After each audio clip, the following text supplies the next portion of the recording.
Hi everybody, Ellen here. Today I come to you guys with another video, and today I'm going to talk about the books I ended up reading in July.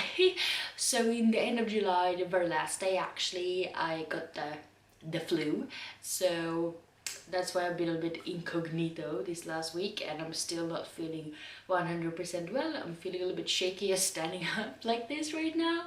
But we're going to try to do this as quick as possible, and hopefully I will be able to get through with it. I ended up reading 11 books in the month of June. 5 of those were children's books, meaning picture books. So I'm not going to go into so much depth into those. I'm just going to do as I usually do, just mention them and show you guys a picture, and then you can read my reviews of those later on my blog.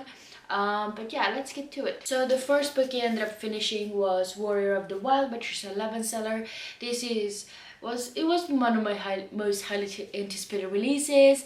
I really ended up liking it. I mean, we meet this girl, what's her face, Rosmira, and she's trained her entire life to become this warrior to protect her tribe, and she's supposed to take over the tribe when she's old enough, because her dad, runs it, and she ends up failing her trial, and that means because it was sabotaged, and that means she's put out into the forest, and then she has to be able to come back to her old life, she has to conquer this really impossible mission, which is to kill like the god that they sacrifice stuff too. And I really like this book. It was definitely very different from stuff I've read before. I mean, I really liked Trisha Levenseller's Daughter of the Pirate King duology. It was really fun to read, and this one just definitely has like the same kind of feeling about it. I mean, the main characters are just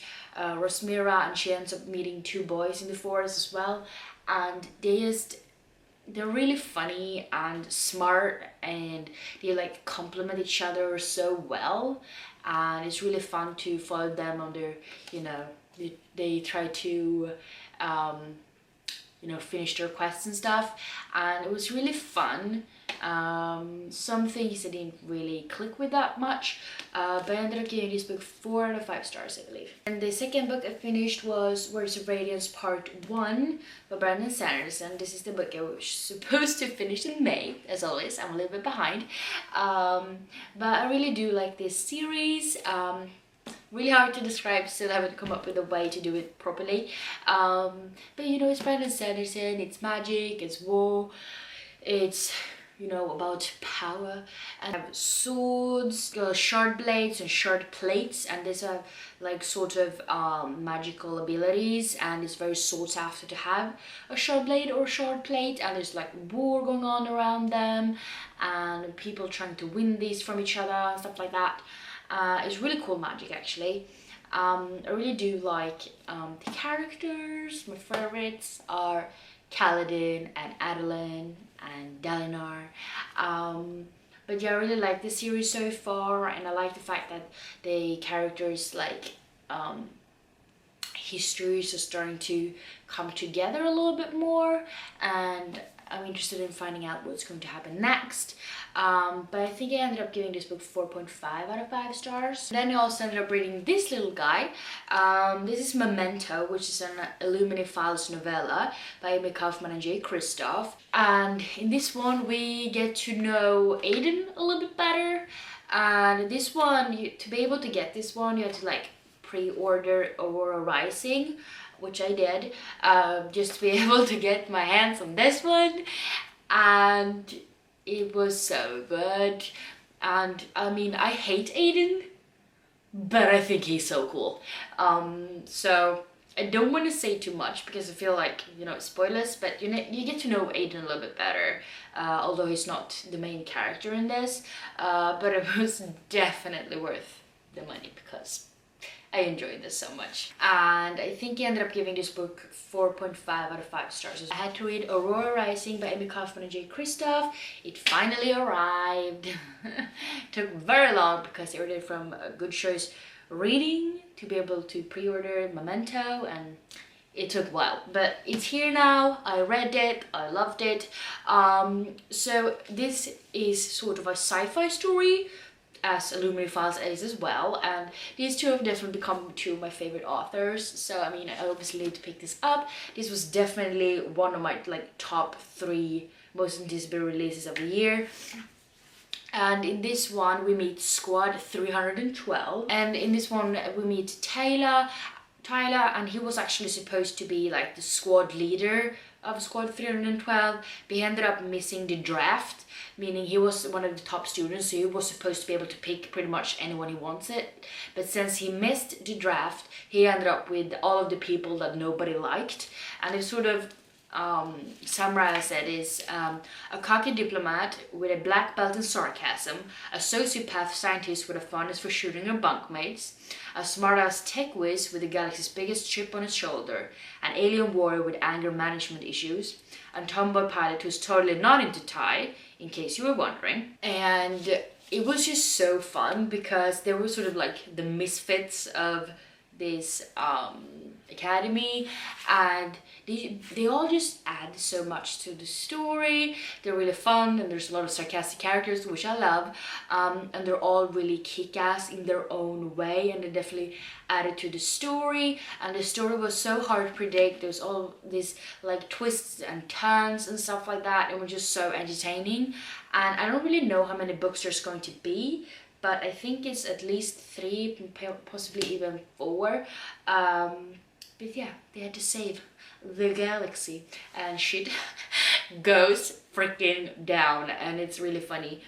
And I ended up giving this book 4.5 out of 5 stars. I feel like there's a lot of those in this pile. I also ended up reading Dragon Pearl by Junha Lee. This is a middle grade book. It's part of Rick Riordan Presents. This is supposed to be revolved around I think it's Korean mythology, correct me if I'm wrong, and it's about sort of foxes. So we meet Min, and they have like fox magic, meaning that they can like turn into different objects or different people, like impersonating them, and people won't know the difference pretty much. But foxes are kind of frowned upon. I mean, there's a lot of different magical beings like dragons and stuff in this universe, and goblins and stuff, but the foxes are sort of mistrusted because you don't know who the person is, because it might be just impersonating someone else. And there's not a lot of foxes left, but Min and our little family is, and they're sort of hiding their abilities.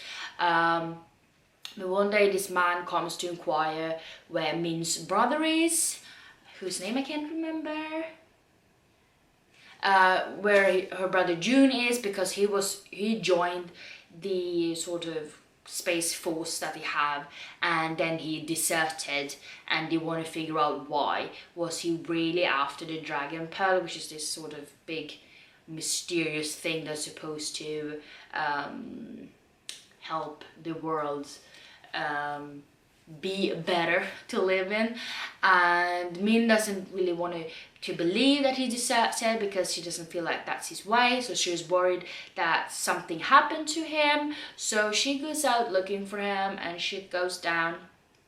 And this is sort of a sci-fi fantasy blend, and I really like the mythology parts of it. I like the space parts of it, and Min was really cool as well, and the fox magic as well.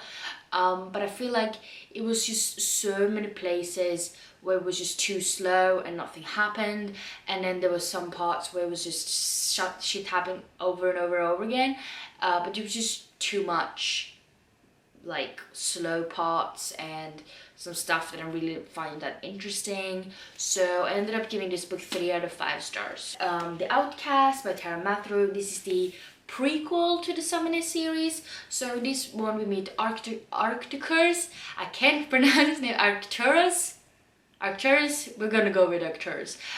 So he's this stable boy that has been treated really badly, and he actually is planning to steal this nobleman's horse and his bags and everything like that, to try to escape from his life, because obviously he's not treated very well. And he actually ends up summoning this demon, which turns out that he's a summoner, and he gets shipped off to this magic school where he's supposed to learn how to summon things and how to, you know, work with your demon and stuff like that. And since he is a commoner, and he's the first commoner that's ever been a summoner, that actually rhymes, but you know what I mean, and people are kind of, you know, thinking he's below them and worthless and everything like that, which creates a shit lot of drama. And I love the original trio so much, so of course I need to read this. And I love Arcturus. We actually meet him in the Summoner series as well, so this is sort of a you know, get to know her a little bit better and how it all started.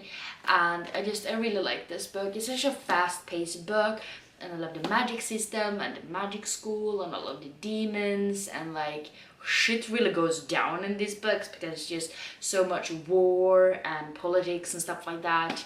And I really liked it. This turns out to be another 4.5 stars, so apparently that's where I am. Okay, and then we've come to the picture books I read, which I'm just going to mention. There's 5 of them. The first one being Den hungriga fisken by Sara Gimbergsson. Gå på babyrytmik av Moa Eriksson Sandberg. Julia gömmer sig by Lisa Moroni. Su citron by Emma Virke. Last but not least, Hela fina jag by Hanna Albrektsson. So yeah, those were all of the books I ended up reading in June. I definitely hope to read a lot more in July because I'm officially on vacation. So yeah, I have 5 weeks to just read. That's gonna be awesome. It's already going pretty darn well, if I have to say so. So yeah, hopefully we go well. So what was your favorite book you read in June? Did you hate something? Please let me know down below, so you know I can find out and check it out if there's anything good. And yeah, if you like this video, please don't forget to give me some thumbs up, and also don't forget to subscribe to my channel by clicking the button down below. And yeah, I hope we see each other in the next one. Bye!